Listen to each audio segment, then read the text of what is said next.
नमस्ते, मैं पल्लवी पाटणकर। मनोवेद में आप सभी का बहुत स्वागत है। आज हम बात करने वाले हैं एंगर आइसबर्ग के बारे में। आपने काफ़ी बार ये टर्म सुनी होगी कि एंगर के पीछे बहुत सारी इमोशंस होती है। साइकोलॉजी में ये माना जाता है कि एंगर सिर्फ एक आउटवर्ड इमोशन है, मतलब जो ऊपरी तौर पे हमें दिखाई देती है, लेकिन उसके पीछे बहुत सारी इमोशंस छिपी हुई होती है, जो सप्रेस्ड होती है, अंडरलाइंग होती है। तो ये कौन सी इमोशंस है, अगर इन सारी इमोशंस को हम समझने की कोशिश करें खुद के ही बारे में, तो शायद हम अपने गुस्से को हैंडल करना, उसको मैनेज करना सीख लेंगे। मतलब गुस्सा आना ये बहुत नेचुरल बात है, हम सभी के अंदर गुस्सा होता है।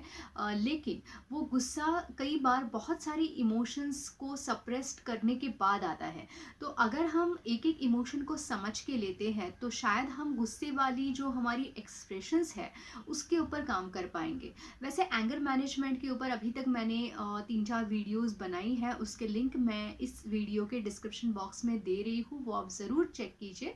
उस पे जो मैंने बात की है वो गुस्से को मैनेज करने के बारे में बात की है। आज हम बात करने वाले हैं अपने गुस्से को जानना है, अपने गुस्से के पीछे जो अलग अलग इमोशंस है उसको हमें पहचानना है। तो एक एक करके मैं आपको बताती हूँ। 5 जो मेन कैटेगरीज यहाँ पे जो मैंने बनाई है, हम उसके बारे में बात करेंगे, उसमें सारी चीज़ें कवर आज हो जाएगी। तो सबसे पहला होता है डिसअपॉइंटमेंट, नाराज़गी। हम लोग बहुत सारी चीज़ों पे नाराज़ होते हैं, जैसे कि कॉमन 3 चीज़ें होती है: disappointment towards self, disappointment towards life और डिसअपॉइंटमेंट टूवर्ड्स रिलेशनशिप्स।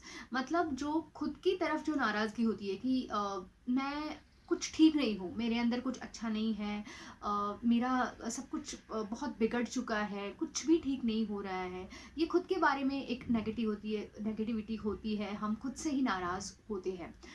दूसरा ये होता है कि हमारी जो लाइफ है, हमारी लाइफ के बारे में काफ़ी सारी नेगेटिविटी, नाराज़गी होती है कि लाइफ कुछ अच्छी नहीं चल रही है, लाइफ में कुछ मज़ा नहीं है, कुछ इंटरेस्टिंग नहीं है, कुछ अच्छा नहीं हो रहा है, कुछ मज़ा नहीं आ रहा है, या कुछ मोटिवेशन नहीं बचा है।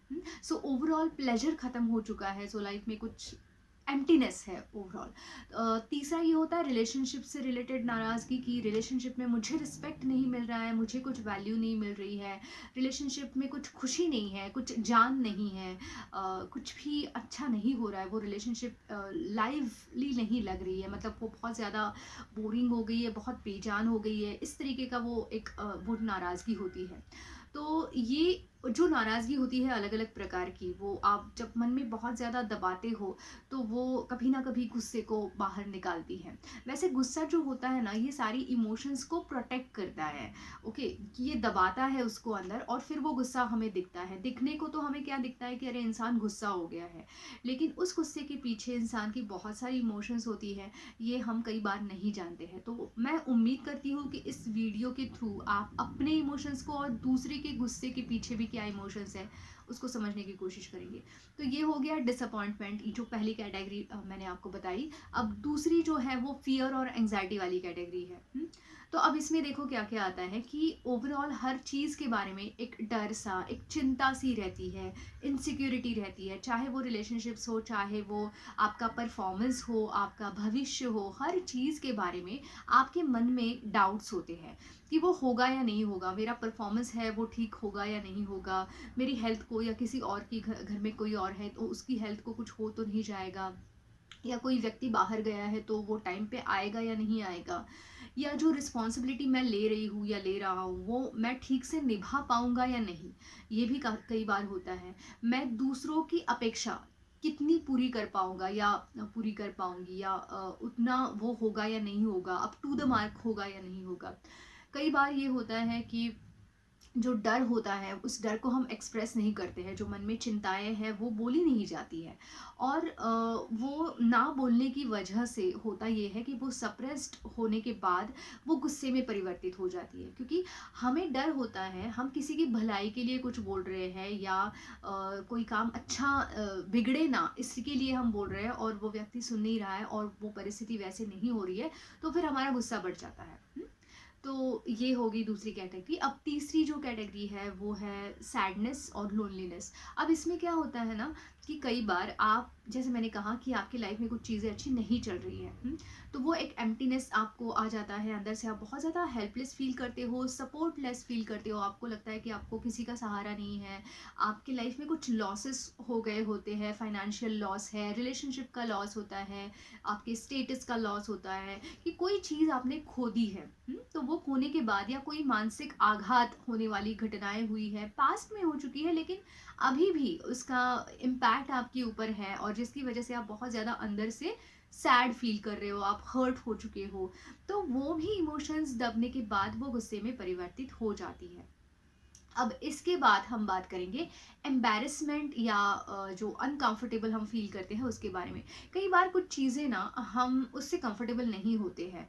जैसे नॉर्मली पब्लिक स्पीकिंग, मतलब काफ़ी लोगों को प्रॉब्लम आ जाती है, लेकिन इसके बावजूद भी कुछ चीज़ें होती है जो हमें कंफर्टेबल नहीं लगती है। हमें बहुत एम्बैरेस्ड फील होता है और हमें करने पे मजबूर किया जाता है किसी और से, और बोला जाता है कि नहीं तुम ये करो।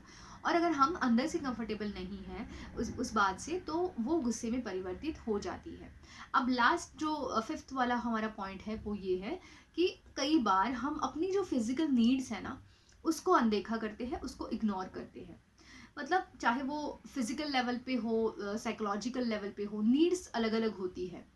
आप थके हुए होते हैं, बहुत ज़्यादा ओवरवेल्म्ड हो चुके होते हैं, बहुत ज़्यादा ऑलरेडी आप स्ट्रेस्ड आउट है, आप भूखे हैं, आपको भूख लगी है, या ओवरऑल फिजिकली आपको बहुत अच्छा नहीं लग रहा है। ओके, तो इस ऐसे में अगर कुछ आपको करना पड़ता है तो उस वक्त आपका बहुत ज़्यादा गुस्सा बाहर निकलता है, या कोई आपसे कुछ पूछता है, आपको कुछ करना पड़ता है, तो उस वक्त आपका बहुत ज़्यादा गुस्सा बाहर निकलता है। तो आज हमने जो बात की है ना वो ये बात की है कि हमारे गुस्से के पीछे क्या क्या छुपा हुआ होता है।